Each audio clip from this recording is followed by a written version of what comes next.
Going into the offseason, Dan Morgan made it very clear that the team was going to be very aggressive in attacking their needs through free agency. And what if I tell you that he brought in 3 of the top free agents at their respective position? This being Jaelan Phillips, who he signed to a 4-year, $120 million deal, Devin Lloyd, who he signed to a 3-year, $45 million deal, and Rasheed Walker, who he signed to a 1-year, heavily incentivized $10 million deal. And in today's video, I want to break down and show what all 3 of our big free agent moves can bring to the Carolina Panthers. So without further ado, make sure you like, comment, and subscribe, and let's get straight into the video. With Ike Ekwonu going down, the Carolina Panthers needed a plug-and-play left tackle that they could bring in and stabilize the offensive line until Ike comes back. Insert Rasheed Walker, who is a former Packers starting left tackle who is widely regarded as the top offensive tackle on the market. The Panthers were able to get him on a discount due to his market fluttering out. So let's go into the film and let's see what he brings to the table. Packers versus Commanders here, and what I want to highlight is Rasheed Walker's agility. What we're going to be getting play call wise from the Packers is a play action concept off of duo. So this wide receiver, he's going to come in motion and come out the screen. Tucker Kraft, he's going to be isolated backside with this DN one-on-one.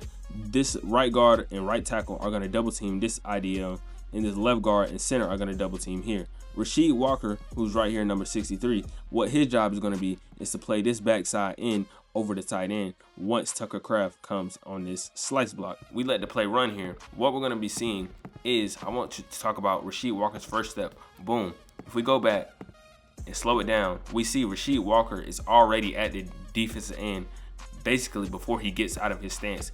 And once the play goes on, we see the D lineman try to rip away from Rasheed Walker, but he still has the play strength and the ability to still hold up and let Jordan Love get his pass off. Packers versus Commanders again, and what we're going to be seeing is Rasheed Walker pass off this stunt.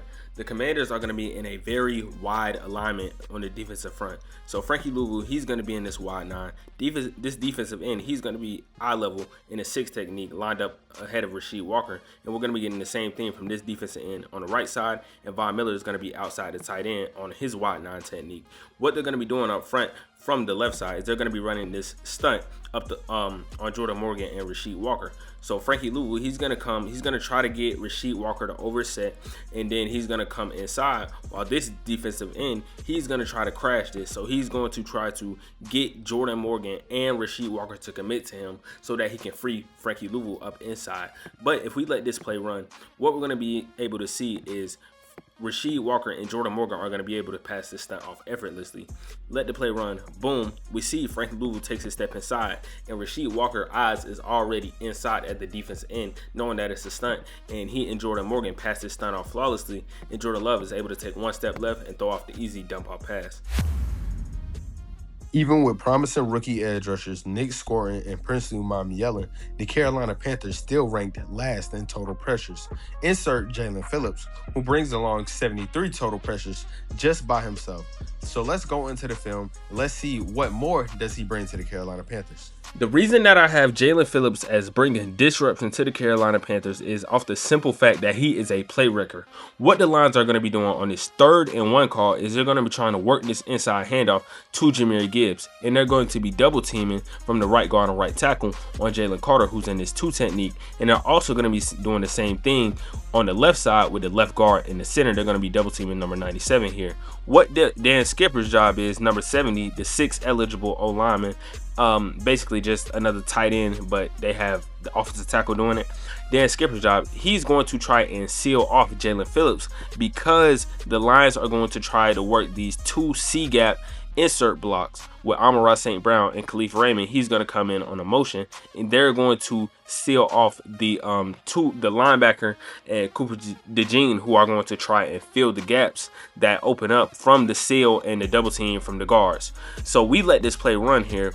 What we're going to see is Jalen Carter, he's actually going to make the play first. He's going to throw this right guard off of him, and we see they're going to try to work these inside blocks, these insert blocks off. My bad. Jalen Carter is going to disrupt this pass, and we're going to see Jalen Phillips, he's going to keep pushing Dan Skipper into Jahmyr Gibbs. He's still playing contained because if we go back, we're going to see Jahmyr Gibbs. He's not able to bounce this outside because Jaelan Phillips has this contained. And once Jalen Carter slows up Jahmyr Gibbs, he's able to keep pushing and fight through, and he's able to make contact, and they're going to be able to stop him on this 3rd and 1 call. Here versus the Lions again, and this is probably my favorite play from Jalen Phillips. He's going to be lined up left side here versus probably the top right tackle in the league in Penei Sewell. On this play, the Lions are going to try and chip Jaelan Phillips with this crossing route from Isaac Tesla. But if we watch the play, we're going to see that Jaelan Phillips is unfazed by this chip block. And Isaac Tesla, he's a pretty big dude. So Jaelan Phillips, he's able to run through this chip and keep his momentum. Once he gets up on Penei Sewell, once Penei Sewell flashes his hands, Jaelan Phillips is easily able to swipe and rip through Penei Sewell, and he's able to keep his bend around the corner in the momentum, and he's able to pressure Jared Goff here. And we're going to see Jared Goff get off his pocket presence, and he's going to float back to the left, falling into pressure, and Jaelan Phillips, and they're going to sandwich him. And this is on a 4th down, and this is going to cause a errant throw that could have been a touchdown to Amon-Ra St. Brown.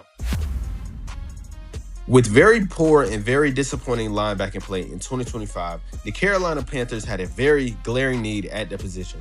So they went out and got the top linebacker on the market in 2025 All-Pro Devin Lloyd.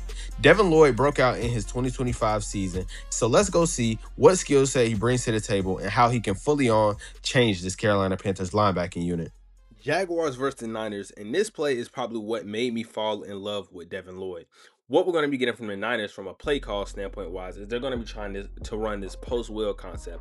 So Jake timed this, he's going to come in motion, and he's going to be running the wheel down the sideline. Where the ball is going to go, it's going to go to this post route by Jawan Jennings. He's going to be running this deep post down the middle of the field. What they're going to be doing with Christian McCaffrey, he's going to be running this play action, and he's just going to sit his curl route down over the center. What we're going to be getting backside from Kendrick Bourne, he's just going to be running this kind of curl stop route backside. What we're going to be getting coverage standpoint wise from the Jaguars is they're going to be running 3 deep, 4 underneath. So Andrew Wingard, he's going to have his deep zone responsibilities down the middle of the field, and these 2 outside corners are going to have their deep zones. And underneath, we're going to get this linebacker. He's going to drop back into his curl flat. Number 23, he's going to drop back into his hook curl. Devin Lloyd, he's going to be in his hook curl, and this nickel slash the nickel, he's going to drop into his curl flat. What I want to talk about here is watch Devin Lloyd's eyes and watch him read out this play. We let the play run.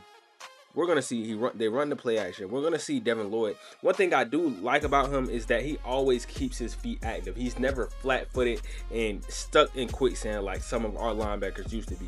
We're going to see once I'm going to switch to the end zone angle at one point, but look at how he turns his body. He's going to vacate his zone because he sees the post route coming, and he's going to jump the route underneath, and he's going to intercept this ball.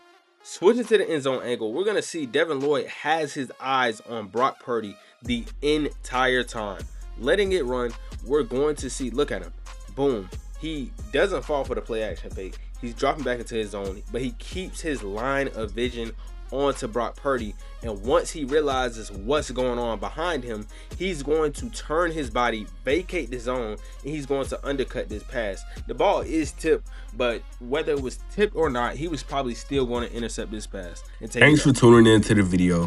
Please let me know down below who was your favorite signing of the offseason, and please give all 3 of them a grade. Like, comment, and subscribe, and I'm out.